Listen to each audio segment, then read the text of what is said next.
कहानी में इंटरेस्ट बनाए रखने के लिए पिछले भागों को देखें। अजीत कहता है, मैंने एक टीवी सीरियल में देखा था, उसमें एक नागिन सबको अपने वश में कर लेती है। फिर वो जैसा कहती है सारे घर के लोग वैसा ही करते हैं। तू भी वैसा ही कर, सबको अपने वश में करके उन दोनों की शादी करवा दे। विक्रम कहता है, हाँ यार ऐसा ही कर। विक्रांत कहता है, नहीं ऐसा नहीं हो सकता।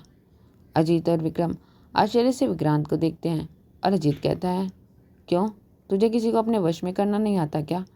विक्रांत कहता है, अगर मैं वशीकरण से उन दोनों की शादी करवा दूं तो भी उनकी शादी पूरी नहीं होगी, वो एक अधूरी शादी होगी।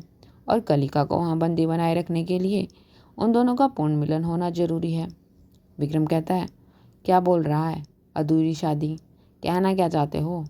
हरीश कहता है, मैं समझाता हूँ। देखो, शादी केवल दो शरीरों का ही मिलन नहीं होता, बल्कि दो मन और दो आत्माओं का भी मिलन होता है। और वशीकरण से हम केवल उनके शरीर और बुद्धि को वश में कर सकते हैं, मन और आत्मा को नहीं। और वशीकरण से उनके शरीर का मिलन होगा, मन और आत्मा का नहीं, जिससे उनका वह मिलन अधूरा होगा, पूरा नहीं। और कलिका को वहाँ कैद रखने के लिए हमें अरुण और पायल के पूर्ण मिलन की जरूरत है। अजीत कहता है, वाह यार, तुझे तो बहुत कुछ पता है इन सब बातों के बारे में। विक्रम कहता है, इसे तो इस नागेश से भी ज़्यादा पता है, आखिर ये एक। तभी हरीश विक्रम को बीच में ही रोकते हुए कहता है, ये टाइम मेरे बारे में बात करने का नहीं है। इस टाइम हमें बस ये सोचना है कि अरुण को कैसे बुलाएं। तभी अजीत के फ़ोन की रिंगटोन बजती है और अजीत फ़ोन उठाता है और कहता है, अच्छा अभी आता हूँ। और फिर फ़ोन को अपनी जेब में डालकर खड़े होते हुए कहता है, यार हॉस्पिटल से फ़ोन है, एक इमरजेंसी केस है, मुझे जाना होगा, बाद में मिलते हैं, फिर सोचते हैं क्या करना है। और अजीत वहाँ से उठकर हॉस्पिटल चला जाता है। हरीश कहता है, मैं भी चलता हूँ, थोड़ी देर में एक ज़रूरी मीटिंग है।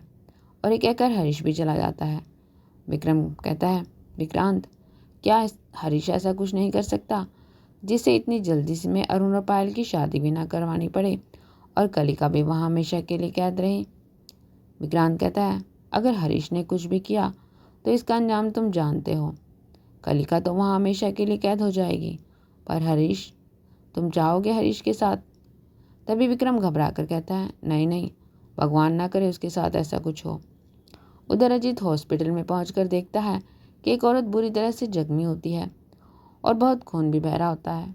अजीत नर्स से पूछता है, क्या हुआ, पुलिस केस है क्या? नर्स कहती है, सर टेरिस पर से पैर फिसल गया। अजीत कहता है, पुलिस कंप्लेंट करी? नर्स कहती है, जी सर। अजीत कहता है, ठीक है, ऑपरेशन की तैयारी करो। तभी वो औरत कहती है, नहीं मैं ऑपरेशन नहीं करवाऊंगी। अजीत चौंक कर कहता है, क्या ऑपरेशन नहीं करवाओगी? तुम्हारा कितना खून बह रहा है, अगर ऑपरेशन नहीं करवाओ हुआ तो मर जाओगी। नर्स कहती है, सर ये कह रही है कि जब तक इसका बेटा इसकी पसंद की लड़की से शादी नहीं करेगा तब तक ये अपना कोई इलाज नहीं करवाएगी। अजीत कहता है, क्या पागल है क्या, इलाज नहीं करवाएगी, शादी तो बाद में भी हो जाएगी। तब औरत कहती है, नहीं साहब, मैंने अपने पति को वचन दिया था, मेरे बेटे की शादी उनकी दोस्त की बेटी से होगी और मेरा बेटा किसी और लड़की को पसंद करता है। अगर मैंने अपने मरे हुए पति का वचन पूरा ना कर सकूं तो मेरा मर जाना ही अच्छा है। तभी उस औरत का लड़का हाथों में फूलों की माला लिए हुए एक लड़की के साथ आता है और कहता है, माँ, जिससे तुम कहोगी मैं उसी से शादी करूँगा, बस तुम अपना इलाज करवा लो। और उसके बाद वो लड़का और लड़की दोनों एक दूसरे के गले में माला डालते हैं और फिर वो अपनी जेब से एक सिंदूर की डिब्बी निकालता है और उसे उस लड़की की मांग में भरता है और फिर अपनी माँ के पास आकर कहता है, माँ, अब तो मैंने तुम्हारी पसंद की लड़की से शादी कर ली, अब तो अपना इलाज करवा लो, देखो कितना खून बह रहा है। और तब वो औरत हाँ में गर्दन हिलाती है। तब वो लड़का अजीत से कहता है, डॉक्टर साहब प्लीज़ मेरी माँ को बचा लीजिए। अजीत कहता है, हाँ तुम चिंता मत करो, तुम्हारी माँ को कुछ नहीं होगा। और फिर अपने जूनियर डॉक्टर और नर्स से कहता है, जल्दी से ऑपरेशन की तैयारी करो। और फिर ऑपरेशन रूम में ले जाकर उसका इलाज करने लगते हैं। ऑपरेशन करते हुए अजीत के दिमाग में एक आइडिया आता है और वह खुशी से उछल कर कहता है, मिल गया। बाकी के डॉक्टर और नर्स अजीत को देखकर चौंक जाते हैं और एक डॉक्टर कहता है, क्या मिल गया सर? अजीत कहता है, आइडिया मिल गया। और ये कहकर अजीत अपना मास्क और ग्लव्स निकालने लगता है। डॉक्टर कहता है, सर आप ऑपरेशन बीच में छोड़कर कहाँ जा रहे हैं? अजीत कहता है, मिश्रा, बाकी का तुम संभाल लेना, मुझे एक बहुत ज़रूरी काम है। मिश्रा चौंक कर कहता है, ज़रूरी काम है। अजीत चलते चलते कहता है, हाँ, इस पेशेंट के ट्रीटमेंट का सारा खर्चा मैं दूंगा, इनसे 1 रुपया भी ना लेना। मिश्रा चौंक कर कहता है, क्या, सारा खर्चा आप देंगे? अजीत कहता है, हाँ, मैं दूंगा। और ये कहकर ऑपरेशन रूम से बाहर चला जाता है। बाहर समीर 2 कांस्टेबल के साथ उस लड़के से पूछताछ कर रहा होता है।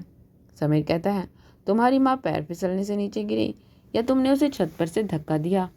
लड़का कहता है, मैं क्यों अपनी माँ को धक्का दूंगा साहब, मैं तो अपनी माँ से बहुत प्यार करता हूँ, मेरी माँ के सिवाय मेरा है ही कौन। तभी वहाँ अजीत आ जाता है और वो लड़का अजीत को देखकर उनके पास जाने लगता है। तभी अजीत जल्दी से आकर उस लड़के को गले से लगा लेता है और कहता है, थैंक्स बेटा, आज तुम्हारी वजह से मेरी बहुत बड़ी प्रॉब्लम सॉल्व हो गई। समीर ये देखकर चौंक जाता है। अजीत समीर से कहता है, ये लड़का निर्दोष है, इसने अपनी माँ को बचाने के लिए उसकी पसंद की लड़की से शादी कर ली। और फिर उस लड़के के दोनों कंधों को पकड़ कर कहता है, आज तुम्हारी वजह से मेरी लाइफ की सबसे बड़ी प्रॉब्लम सॉल्व हो गई, इसलिए तुम्हारी माँ का इलाज बिल्कुल फ्री में होगा, तुमसे 1 रुपया भी नहीं लिया जाएगा। ये सुनकर वो लड़का और समीर दोनों चौंक जाते हैं और एक साथ कहते हैं, क्या?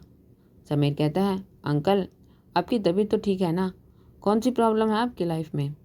अजीत समीर की तरफ देखते हुए कहता है, तुम नहीं समझोगे। समीर कहता है, क्या? अजीत कहता है, अभी मुझे यार जल्दी है, बाद में बताता हूँ। और फिर उस लड़के को देखते हुए कहता है, थोड़ी देर में तुम्हारी माँ बाहर आ जाएगी, तब तुम अपनी माँ से मिल लेना। और ये कहकर अजीत वहाँ से जाने लगता है। समीर कहता है, अंकल, मुझे इस केस के लिए आपका स्टेटमेंट चाहिए। अजीत चलते चलते कहता है, बाद में, और अपने फ़ोन से हरीश और विक्रम को फ़ोन करता है और कहता है, 10 मिनट के अंदर आकर तुम दोनों मुझे मिलो, मुझे आइडिया मिल गया।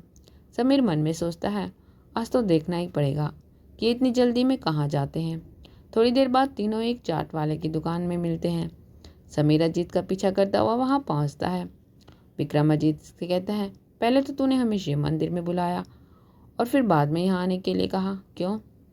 अजीत कहता है, क्योंकि समीर मेरा पीछा कर रहा है। और फिर अजीत चाट वाले को बोलता है, सुखविंदर, 3 पनीर टिक्का लगा दे। विक्रम कहता है, 3 नहीं, 4 का ऑर्डर दे। हरीश कहता है, 4? चौथा किसके लिए? विक्रम कहता है, समीर के लिए। तभी समीर उनके पास आकर खड़ा हो जाता है। अजीत कहता है, समीर, तू यहाँ? तब समीर कहता है, अंकल, यह है आपका ज़रूरी काम जिसके लिए आप ऑपरेशन बीच में छोड़ कर आए। अजीत कहता है, हाँ, मेरा पनीर टिक्का खाने का मन हो रहा था, इसलिए आ गया। क्यों, कोई प्रॉब्लम है? अच्छा, तो तू यहाँ मेरी जासूसी करने के लिए आया है? और फिर हरीश की तरफ देखते हुए कहता है, देखा, तेरा बेटा मेरी जासूसी कर रहा है कि मैं क्या करता हूँ, कहाँ जाता हूँ। हरीश कहता है, समीर, ये मैं क्या सुन रहा हूँ, तू अजीत का पीछा कर रहा है? समीर कहता है, नहीं पापा, मैं तो बस। अजीत कहता है, अब पुलिस वालों को कुछ काम तो होता नहीं है, इसलिए वे इधर उधर घूमते रहते हैं, और कुछ ना मिले तो सोचा घर वालों की जासूसी कर ले। समीर कहता है, ऐसी बात नहीं है, मैं तो। हरीश कहता है, विक्रम, मुंबई के सारे केस सॉल्व हो गए क्या? लगता है सारे मुजरिम पकड़े गए। और फिर समीर की तरफ देखकर कहता है, बेटा, अगर पुलिस के लिए कोई काम बचा ही नहीं तो अपना बिजनेस ज्वाइन कर ले। समीर फिर कुछ बोलने लगता है तो उससे पहले ही विक्रम कहता है, पुलिस के लिए काम क्यों नहीं है? तुम्हें पता है मुंबई में क्राइम रेट कितना बढ़ गया है? अजीत कहता है, क्राइम रेट तो बढ़ेगा ही जब पुलिस वाले मुजरिम को पीछा करना छोड़ घर वालों का पीछा करने लगे। हरीश कहता है, विक्रम, यार ऐसा मत कर, कोई केस वेस तो दे इसे, ऐसे अच्छा नहीं लगता सरकार से फ्री में सैलरी लेते हुए। समीर गुस्से में उन तीनों की तरफ चुपचाप देखता रहता है। विक्रम समीर को डांटते हुए कहता है, सुना तुमने, कुछ तो पुलिस की इज्जत का ख्याल करो, वो जुहू मर्डर केस का मुजरिम पकड़ा गया। समीर नाम में गर्दन हिलाता है। विक्रम और गुस्से से कहता है, तो जाओ पकड़ो उसे, 2 दिन के अंदर मुझे वो मुजरिम लॉकअप में चाहिए। तभी दुकान वाला 4 प्लेट पनीर टिक्का की लाकर मेज पर रख देता है। विक्रम फिर गुस्से से कहता है, अब खड़े खड़े घूर क्या रहे हो, जाओ। समीर गुस्से में वहाँ से जाने लगता है। अजीत कहता है, अब आ ही गया है तो एक टिक्का खा कर जा, आजा बैठ जा। और ये कहकर अपने पास की कुर्सी पर बैठने के लिए कहता है। समीर गुस्से में वहाँ से चला जाता है। हरीश कहता है, अरे बेटा, खा कर जाना, वरना हमें भी हजम नहीं होगा। समीर गुस्से में दुकान से बाहर चला जाता है और धीरे धीरे बोलता है, पता नहीं तीनों अपने आप को क्या समझते हैं, और बाइक स्टार्ट करके वहाँ से चला जाता है। समीर के जाने के बाद तीनों एक दूसरे को ताली देकर जोर जोर से हंसने लगते हैं। अजीत कहता है हमारी जासूसी कर रहा था। विक्रम कहता है अच्छा बता, क्या आइडिया आया दोनों की शादी करवाने का? अजीत कहता है आज हॉस्पिटल में एक केस आया, एक लेडीज अपने बेटे की शादी करवाने के लिए छत से गिर गई। विक्रम कहता है तो ये आइडिया है, हमें भी छत से गिरना है। अजीत कहता है अरे यार पहले बात तो पूरी सुन। विक्रम कहता है बोल। आज एक लेडीज छत पर से गिर गई और उसने अपना इलाज करवाने से मना कर दिया कि जब तक उसका बेटा उसकी पसंद की लड़की से शादी ना करे। और फिर उसके बेटे ने अपनी माँ के मरने के डर से अपनी माँ की पसंद की लड़की से शादी कर ली, जबकि वो किसी और लड़की से प्यार करता था। क्यों, कैसा लगा आइडिया? हरीश और विक्रम दोनों एक दूसरे को देखते हैं और फिर अजीत को देखते हुए एक साथ कहते हैं इसमें आइडिया कहाँ है? अजीत कहता है अरे यार तुम दोनों भी ना एकदम भोंदू हो। तभी विक्रम भी उनके पास आकर बैठ जाता है। अजीत कहता है तुझे समझ आया विक्रांत? विक्रांत नाम में गर्दन हिलाता है और एक प्लेट में से पनीर टिक्का खाने लगता है। तीनों हरीश, अजीत और विक्रम घूर घूर कर विक्रांत को देखने लगते हैं। तो विक्रांत खाते खाते बोलता है एक एक्स्ट्रा है ना, तो मैंने सोचा ये खराब जाएगा, तुम अपना कंटिन्यू रखो। अजीत कहता है देखो मैं ना अपना एक एक्सीडेंट करवा लेता हूँ, ठीक है, और फिर जब डॉक्टर मेरा ट्रीटमेंट करने लगे तो मैं कहूँगा कि पहले पायल और अरुण की शादी करवाओ, नहीं तो मैं अपना इलाज नहीं करवाऊँगा। और फिर तुम दोनों पायल और अरुण को फोर्स करके उन दोनों की शादी करवा देना। क्यों, है ना एकदम वर्ल्ड बेस्ट आइडिया? हरीश और विक्रम दोनों एक साथ कहते हैं एकदम बकवास। अजीत कहता है क्या बकवास, क्यों? विक्रम कहता है तो शायद भूल रहा है, तेरी बेटी नेहा भी एक डॉक्टर है। भले ही अभी उसने हॉस्पिटल से छुट्टी ले रखी हो, पर तेरा इलाज करने के लिए वो अपनी छुट्टी भी कैंसिल कर देगी।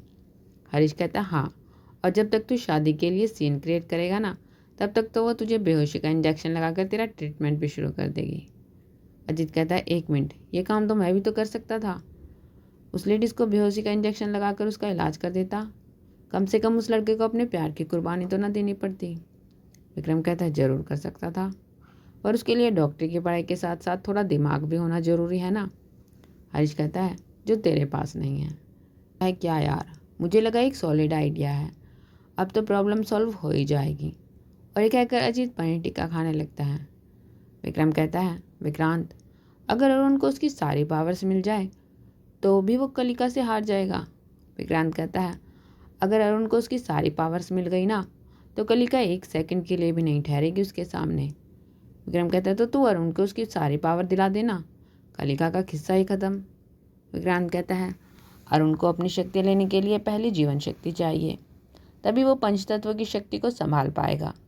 बिना जीवन शक्ति के अगर उसने पंचतत्व की शक्ति धारण करी तो वो शक्तियाँ उसके शरीर को जला देंगी। अजीत खाते खाते कहता है तो तू पहले जीवन शक्ति ही दिलवा दे उसे। विक्रांत कहता है जीवन शक्ति कहाँ से दिलवा दूँ, अभी जीवन शक्ति धरती पर है ही नहीं। विक्रम कहता है धरती पर है ही नहीं, इसका क्या मतलब? विक्रांत कहता है मतलब ये कि अभी जीवन शक्ति निष्क्रिय रूप में है, अरुण और पायल के मिलन पर ही वो सक्रिय होगी और उसके बाद ही उसे उसकी सारी शक्तियाँ मिलेगी। अजीत कहता है यार तूने दिमाग खराब कर दिया, कोई भी आइडिया दो कह देगा ये नहीं हो सकता। और ये कहकर हरीश और विक्रम का भी पनीर टिक्का खा जाता है और दुकान वाले को बोलता है सुखविंदर एक प्लेट और ला। विक्रांत, विक्रम और हरीश अजीत को खाते हुए देखते हैं। विक्रम अजीत को कहता है इतना खाएगा ना तो बीमार पड़ जाएगा। अजीत कहता है यार तुम लोग जानते हो ना, जब भी मैं टेंशन में होता हूँ मुझे ज़्यादा भूख लगती है, और इस टाइम में मैं बहुत टेंशन में हूँ, तो तुम लोग प्लीज़ कुछ बोलो मत, मुझे खाने दो। हरीश एकदम से कहता है क्या कहा तुमने? अजीत कहता है यही, टोको मत, खाने दो।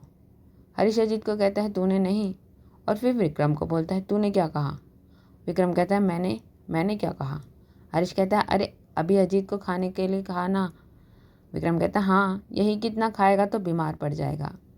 हरीश खुश होकर कहता है बीमार, मिल गया आइडिया। अजीत, विक्रम और विक्रांत तीनों हरीश की तरफ देखते हुए कहते हैं मिल गया? हरीश कहता है हाँ, मेरे पास आओ, और फिर वो अपना आइडिया बताता है। उधर शाम को जय घर पहुंचता है और नेहा से कहता है नेहा जल्दी से खाना लगा दो, बहुत ज़ोरों की भूख लग रही है, आज तो लंच करने का भी टाइम नहीं मिला। नेहा किचन में आकर खाना बनाने लगती है। उसे देखकर सुमन कहती है नेहा इतनी जल्दी खाना किसके लिए बना रही हो? नेहा कहती है माँ जय के लिए, वो बोल रहे हैं आज लंच भी नहीं किया। सुमन कहती है लंच नहीं किया? क्यों? नेहा कहती है बोल रहे हैं टाइम नहीं मिला। सुमन कहती है टाइम नहीं मिला? सुमन कहती है टाइम नहीं मिला? ऐसा क्या काम कि लंच करने का भी टाइम नहीं मिला? सुमन जय के पास आती है और कहती है ऐसा भी क्या काम बेटा कि खाना खाने का भी टाइम ना मिले? जय कहता है माँ, आज एक ज़रूरी मीटिंग थी, वो आपको बताया था ना, एक मल्टीनेशनल प्रोजेक्ट के बारे में। सुमन कहती है हाँ। जय कहता है आज उसी के एमडी के साथ मीटिंग थी। तभी नेहा टेबल पर खाना लाकर रख देती है और जयपाल कुर्सी पर बैठकर खाना खाने लगता है। सुमन भी उसके पास की कुर्सी पर बैठ जाती है और कहती है तेरे पापा नहीं थे उस मीटिंग में तेरे साथ? वो बोल रहे थे कि इस प्रोजेक्ट को वो खुद हैंडल करेंगे। जय कहता है पापा 15 मिनट थे, उसके बाद चले गए, कहने लगे मुझे कुछ ज़रूरी काम है तो संभाल ले। और अब तक पापा का कोई पता नहीं है कि कहाँ है और ना ही उनका फ़ोन मिल रहा है।